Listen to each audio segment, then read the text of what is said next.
O coma é um estado de sono profundo, do qual a pessoa não pode ser despertada, mesmo com estímulos dolorosos, sonoros ou visuais.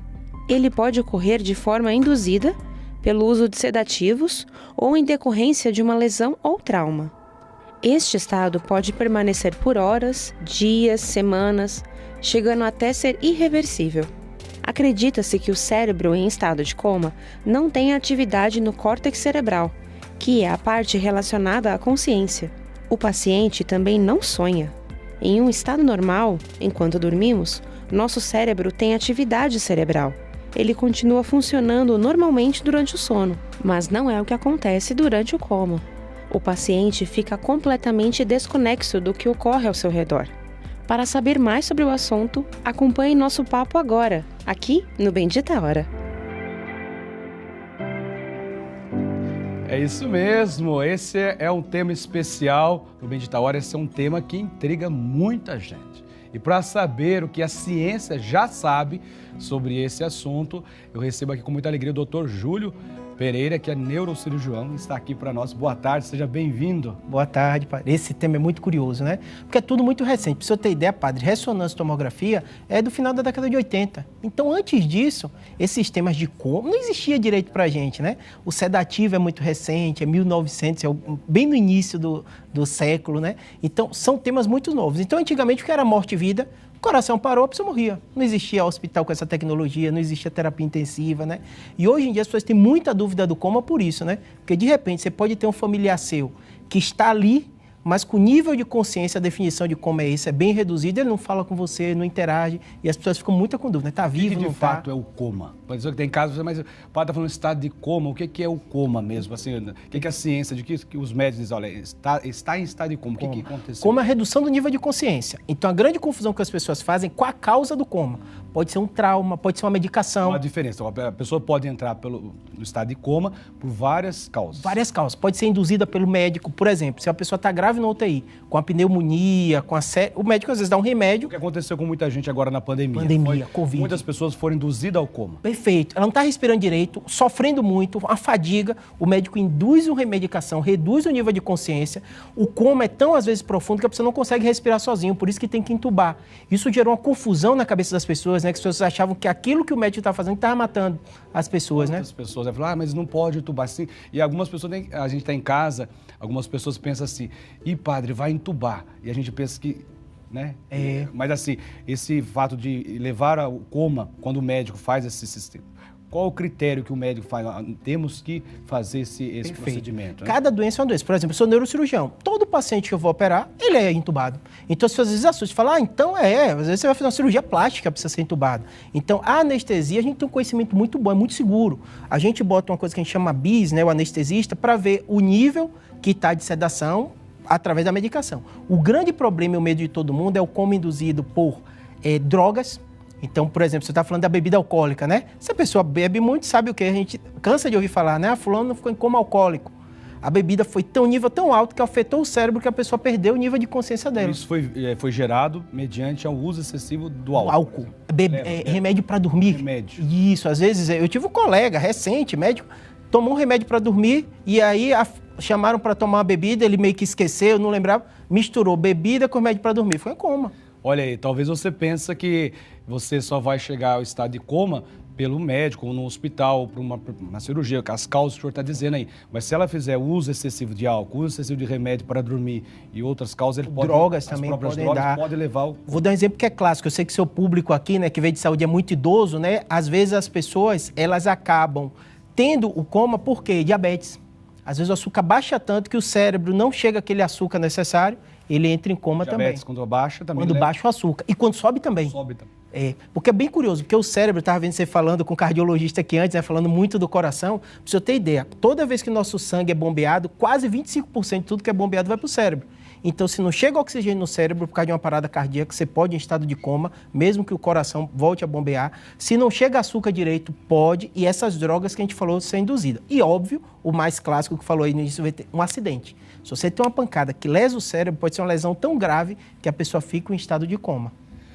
Olha, nós estamos conhecendo alguns estados de coma, né, pelo drogas, essas questões todas, mas nós vamos conhecer também como que está o caso, no caso quando o paciente está no hospital, a gente sabe a família, tiram muitas dúvidas, muitos mitos também acontecem e acaba surgindo nesse estado. Se a pessoa escuta, não escuta, e será que a música ela pode afetar uma pessoa em coma, né?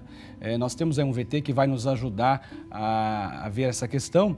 Em seguida, nós vamos ouvir alguns comentários também do doutor e também a sua participação, que é muito importante. Mas antes ainda de chamar o VT, o pessoal de casa tem que ver que o padre falou assim, da outra vez o Natanzinho falou, padre, o senhor não deu café para o convidado, ó, eu vou dar o cafezinho, quando roda o VT, nós vamos tomar um cafezinho, você toma o seu cafezinho aí, tá bom? Então ele vai tomar um cafezinho. Aqui eu falei assim, não sei se eu vou fazer igual o padre Marcos, jogar café no povo aqui, né? O padre Juarez, você quer um cafezinho com açúcar ou sem açúcar? Eu tenho que aprender, viu, gente? Aqui eu não sabia nem como dar café pro povo, não sabia nem fazer, como diz o caipira lá de Guaratinguetá, fazendo um programa assim ao vivo. Então, vocês imaginam, só o pessoal da produção para colocar um caipira aqui nessa hora, viu? Então, vocês tenham paciência comigo, porque eu vou dar devagarzinho, eu vou entregando cafezinho, aguinha pro convidado. Então, vamos rodar o VT quando nós tomamos um café aqui, viu? Importante de quem somos e podem nos ajudar a sair de difíceis situações. Pode fazer o café.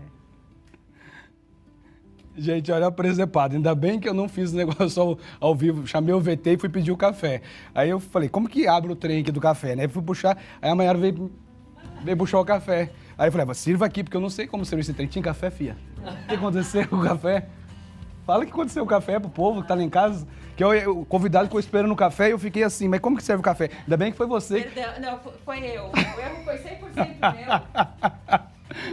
Não dá pra... Ainda tem mais tempo de tomar café ainda? Dá tempo de tomar café ainda, né? Dá tempo, né? É que não dá pra escutar no ar, mas pode falar que eu que não apertei o botão. Ela disse que não apertou o botão, não sei o quê, mas eu vou aprender a mexer. Tem até o final da semana pra aprender a mexer nesse bicho. Se você não apertar o botão, eu aperto, tá bom? Tá perdoado em nome de Jesus. Tá bom, filha? Deus abençoe. No próximo, passa café. Ainda bem que eu não pedi no ar, viu? Mas agora tá perdoado, tá perdoado. Deus abençoe, viu? Olha, gente, e coisa do programa ao vivo acontece essas coisas, viu?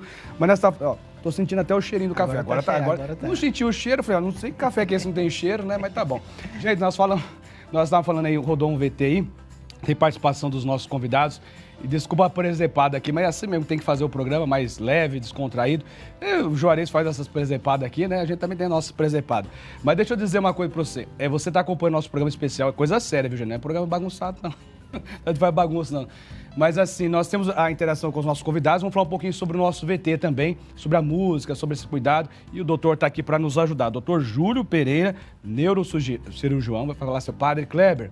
Eu vim aqui, o doutor veio, né, para toda a competência dele, só que só nos perdemos aqui no café. Nós temos a interação. O senhor quer falar um pouquinho sobre o VT para nós? Depois a gente vai interagir com você que está aí. Continue mandando as suas perguntas, a sua interação com a gente pelo nosso canal no YouTube.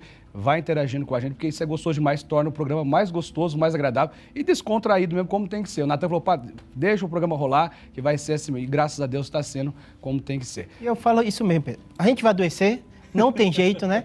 E a gente, quando fala de doença, é um tema pesado, né? Coma, né? Sedação. Mas toda vez que a gente faz leve, a gente tem que imaginar, vai acontecer com a gente nunca sabe o que é, e o programa é de informação, né? Claro. E esse VT foi muito importante por causa do seguinte, padre. Toda vez que você tem um parente em coma, e na pandemia aconteceu muito isso, a pessoa ficou na dúvida, ele está ouvindo o que eu estou falando? Ele está com tubo na garganta, o médico está dando remédio, né? E antigamente a gente mesmo, o médico, não tinha acesso a essa informação, hoje a gente consegue ter melhor. Muitos casos, quando é por causa de um acidente ou uma coisa mais séria, a gente não consegue ter 100% de certeza. Quando é medicação, a gente consegue falar, ele está ouvindo. Só que, na maioria das vezes, o paciente ele não tem plena consciência, já que o termo coma é justamente isso, redução do nível de consciência. Mas a gente estimula todo familiar a ouvir, a falar, a tocar, óbvio que se o médico permitir, né? No caso da pandemia, às vezes não se permitia tanto, né? E o que se falou bem interessante aqui é da música. A música, a gente sabe, até pacientes que têm estados, né? Por alteração de consciência, por exemplo, com Alzheimer, você sabe que na música ele consegue ter uma certa conexão. Então tem pessoas que já nem falam direito, conseguem cantar, conseguem tocar. Você botar no YouTube, você deve ter recebido muito caso assim, né? Que você vê, às vezes, uma pessoa bem idosa, quando ela canta bem. Na igreja você deve ver, às vezes, muito isso, né? O idoso que às vezes nem fala direito, mas consegue ter essa sensação da música. Então, o toque, o contato é muito relevante. Ó, justamente a participação da Patrícia, né? Patrícia Leandro, ela diz boa tarde, querida Patrícia, obrigado pela sua participação, viu? Então, ela justamente gostaria de saber se o paciente em coma pode ouvir, sentir e ter gestos involuntários. de fato, aquilo que a Patrícia está falando, nós como padres, né, nós vamos visitar, nós somos chamados, sobretudo nesses estados, para fazer, ministrar o sacramento da unção dos enfermos. Perfeito. E é justamente essa realidade. A gente chega até os pacientes, grande parte às vezes está em coma, né? E a gente faz a oração. Olha, eu sou o Padre Kleber, eu estou aqui, eu falo, né?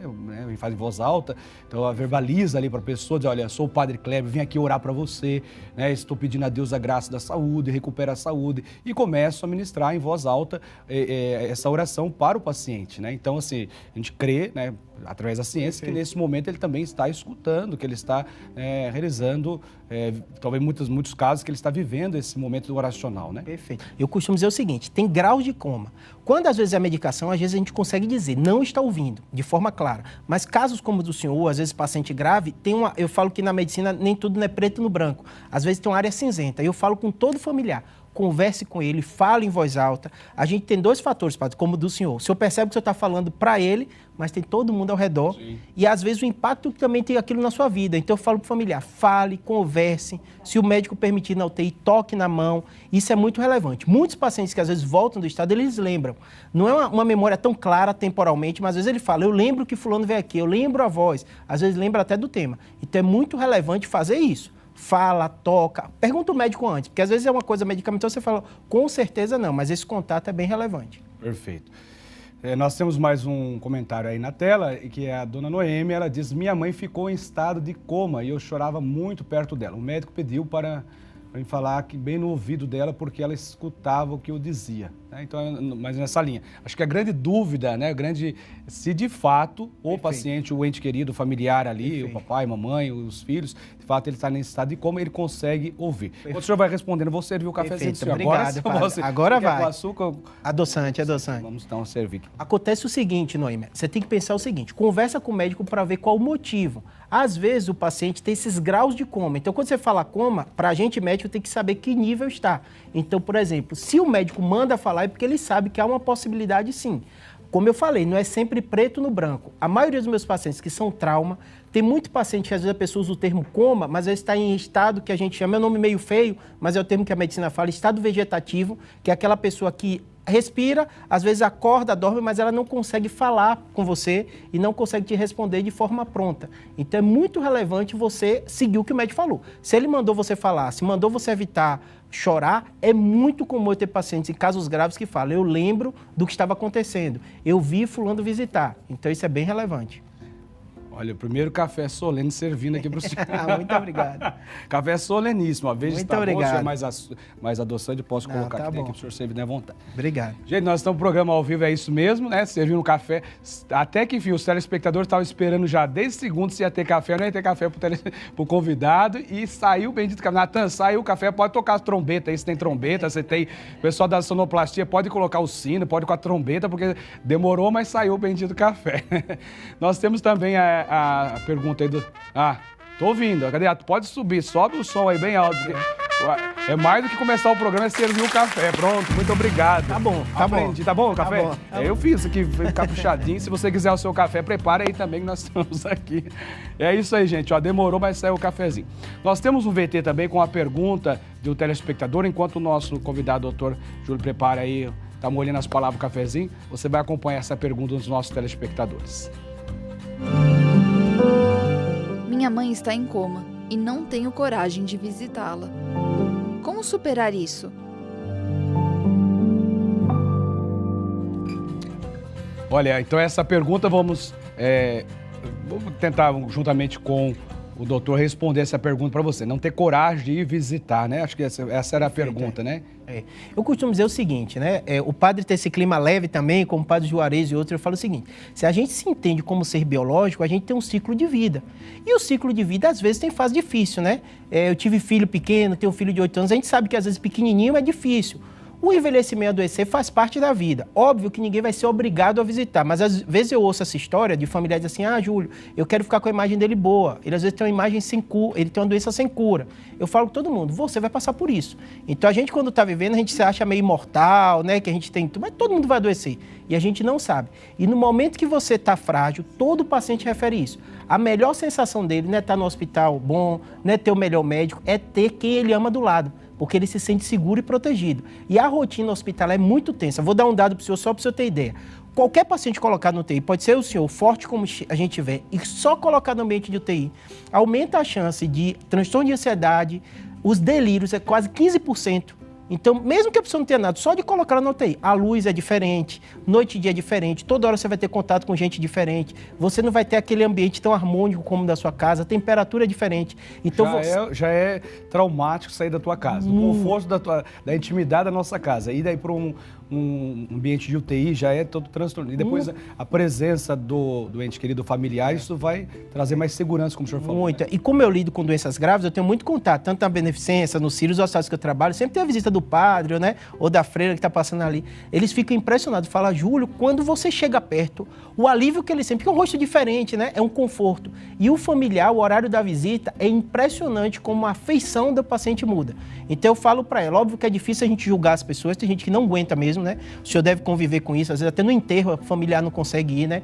Mas se ela conseguir ou tiver alguém que na família faça papel, é muito relevante.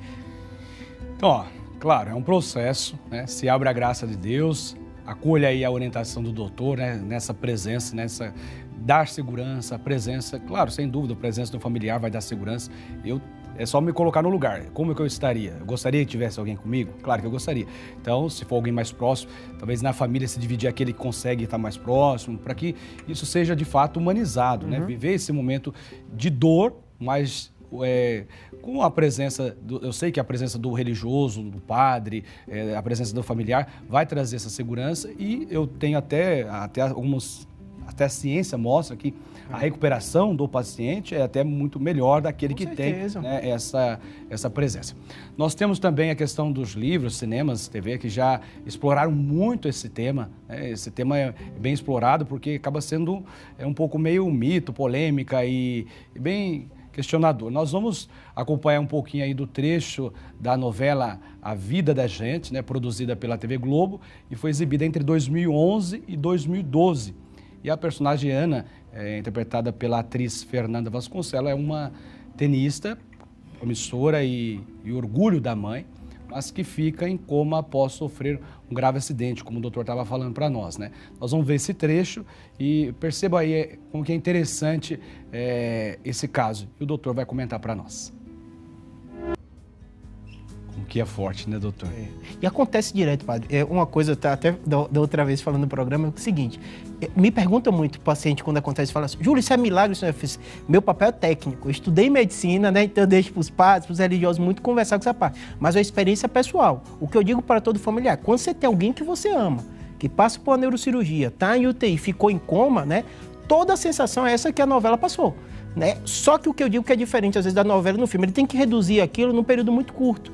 Então, às vezes, não é da noite para o dia. O familiar foi lá, Júlio, hoje ele abriu, hoje ele apertou minha mão, hoje ele me respondeu com a cabeça. É um processo. Né? É um processo. Às vezes, para a gente médico que passa ali 10, 15 minutos entrevistando e conversando, a gente não vê tão bem como o familiar. Então, às vezes, o familiar fala, Júlio, hoje ele ficou mais desperto, ficou aberto o olho mais tempo.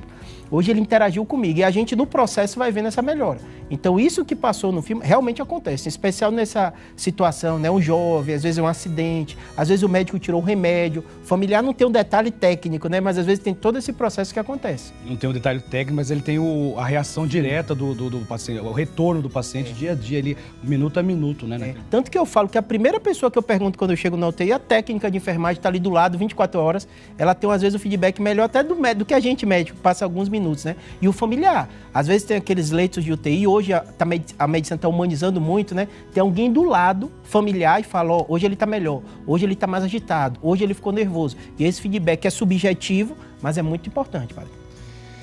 Nós somos um assunto aqui um pouco, né, talvez vocês em casa, né, ou às vezes pessoas que estão nos hospitais mesmo nos acompanhando, né, aqui a audiência da Rede Vida é gigantesca, o Brasil inteiro está ligado aqui, eu sei que temos uma produção gigantesca trabalhando, quero parabenizar a produção, porque o trabalho de hoje do nosso programa é sensacional. Nós temos aí um comentário especial, nós temos a Bia que entrou em coma num momento especial aí, nós vamos acompanhar esse VT que vai rodar agora, o que é? Seu comentário comentário na tela. Nós temos a Rita, eu tomo remédio para o transtorno bipolar e tomo muito vinho. posso entrar em coma? Isso. Então, é a bebida alcoólica associada a medicamentos. Né? Isso é muito comum. Como eu sou neurocirurgião, eu passo muito remédio para epilepsia, é o que eu digo para o paciente. Toda bula vai dizer que os 2 remédios são metabolizados no fígado. Você está até falando aqui um pouquinho antes, né? Então, você tem que ter muito cuidado. Converse com o seu médico.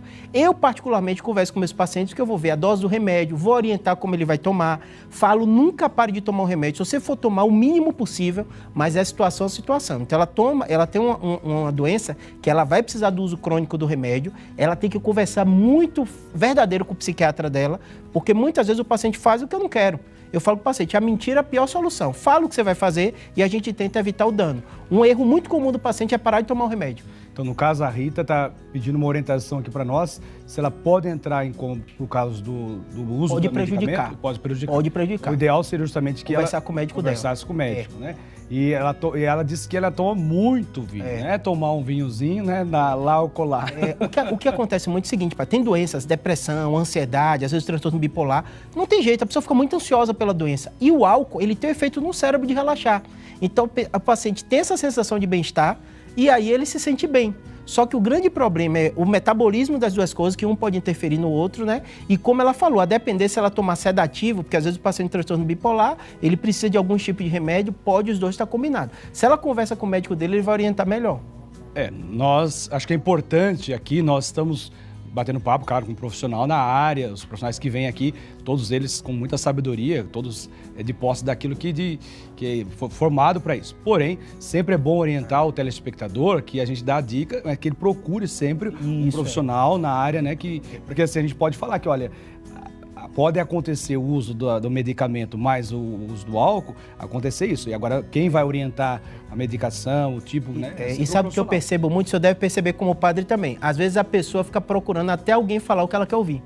Olha. Então, às vezes faz a mesma pergunta. O senhor deve notar isso também, né? Eles vão assim, parece igual confissão. Você vai escutando um padre, eles vão confessar com o padre. Ele fala assim, vou até um padre que fala que isso não é pecado. Isso, mas, assim, é isso mesmo. Olha, eu vou até o padre que fala, eu tomo isso, não sei se é o caso da dona Rita, nós somos outro caso, mas tem vários pacientes que vão procurar um médico e falam que... Ou bota no Google, até ver se alguma daquelas respostas... É o doutor número 1, né? O doutor Google, ele fala tudo. Então, eu falo com Rita, a principal coisa é fazer o que ela fez, perguntar. Informação sempre é bom. Mas, ao mesmo tempo, ela tem que notar, porque provavelmente ela fez ao médico dela, qual foi a resposta dela, e ele sabe melhor do que eu, que estou ouvindo uma historinha curta dela, não sei as doses do remédio, nada disso, né? Mas, Rita, nunca faça de procurar até alguém falar o que você quer ouvir. Eu brinco com o paciente, às vezes chega paciente, padre, com uma folhinha, que nem o senhor falou de confissão, com opera ou não opera. Aí eu até brinco com o paciente, quem tá ganhando aí que eu não quero perder, né? Mas eu falo, não deve seguir isso. A ciência, ela tem uma lógica. Se alguém falou para ela não beber, às vezes sabe o remédio que ela tá tomando. Então, muito cuidado com essas perguntas, às vezes simples, mas que esconde por trás, às vezes, uma vontade que a pessoa quer fazer.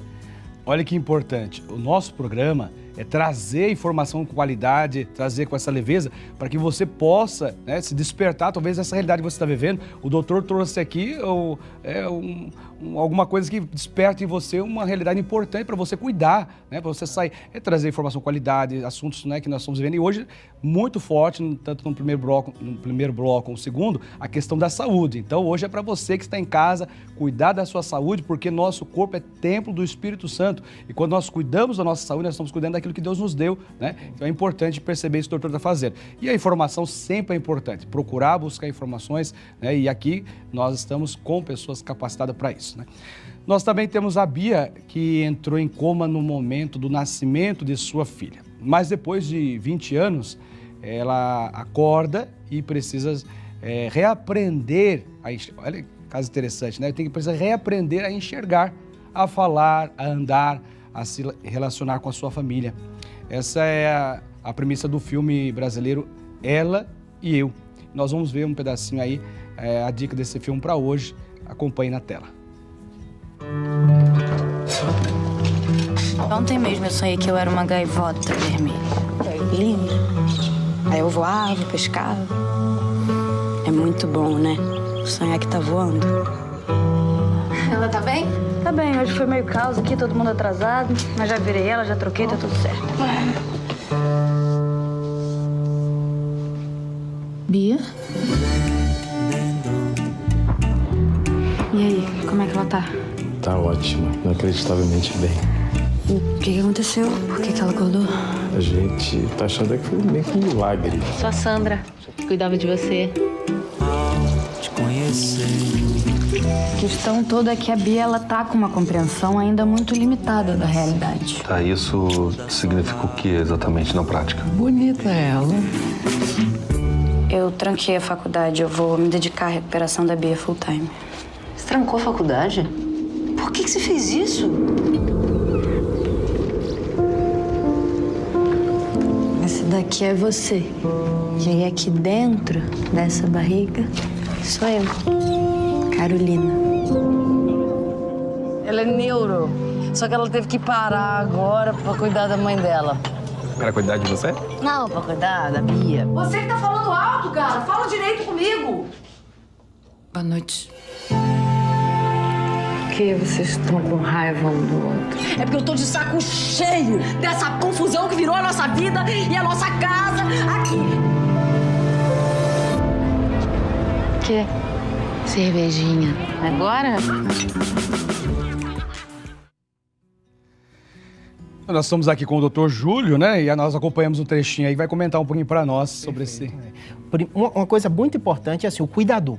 Eu falo com todo familiar quando eu tenho um paciente grave, eu fiz, cria logo o WhatsApp da família e manda, porque tem que dividir energia. Dá muito trabalho. Um paciente comatoso, você vê que ele está com o banho, tudo isso dá muito trabalho. Você fala criar o WhatsApp para dividir as informações. Dividir as informações. As tarefas também. Todo mundo tem família e sabe que tem um que quer assumir todo, né? E normalmente esse é o que mais se estressa e às vezes entra numa depressão, numa ansiedade porque não dá conta. Então tem que dividir as tarefas, saber disso que, como passou no filme, é trabalhoso, né? Não é fácil adoecer. Há uma grande chance de eu ou quem está assistindo aí passar por um momento desse numa UTI, ter um risco de ter um coma. Hoje a maioria das pessoas morre nos hospitais e às vezes por internação prolongada. Então a gente mesmo, o médico, está discutindo cuidado paliativo, né? Ter essa questão do cuidado, mas o mais relevante, padre, que a ciência está evoluindo muito bem, é esse cuidado afetivo. Você que está assistindo aí, se está passando por um familiar com cuidado desse, sabe que não é fácil. A grande chance da gente passar, não tem muitas verdades, mas o mais importante é esse, é o amor, o cuidado e deixar na mão dos médicos a grande parte, que é a parte científica. Nossa, como que é gostoso ver o senhor falando assim desse cuidado. Porque, como o senhor falou, a ciência é a ciência, né? Porém, a questão da humanização acho que é importante, né? Às vezes a pessoa fica muito preso a isso. E o senhor trouxe de uma forma tão clara para nós essa presença, né? Até o cuidado, dividir as funções, dividir, né, as informações e trazer com muito cuidado humano, né? Acho que essa questão humana. E muitas pessoas nos acompanham e eu quero agradecer mesmo ao senhor, foi muito gentil conosco, né? Obrigado, padre. Ter aceitado o convite da produção de estar aqui conosco, nosso Bendita Hora, um programa que traz informação de qualidade e o senhor esteve conosco. Então, que o senhor seja sempre abençoado. Obrigado. Com toda a sabedoria do alto, né? E o pessoal pode seguir o Neuros, arroba, o Instagram do senhor está aparecendo aí na tela, né? Isso, Neurocirurgia BR. Neurocirurgia BR e também tem o canal no YouTube Neurocirurgia BR também. Os dois, tudo está aí aparecendo na telinha, para o pessoal seguir. Perfeito. Pode tirar outras dúvidas. Muito obrigado, viu? Obrigado, padre. É o que eu falo, né? Muita gente fala assim, eu não quero dar trabalho. Todo mundo vai dar trabalho. Por isso que é muito relevante a gente saber o que vai acontecer e ter essa informação. Um abraço. Muito bem, a gente encerra o programa com o clipe do Gonzaguinha. Obrigado a todos que ficaram com a gente, é maravilhoso. Deus abençoe você, Deus abençoe a sua família. E voltamos amanhã, porque nós cremos que a batalha é grande, mas a vitória é certa.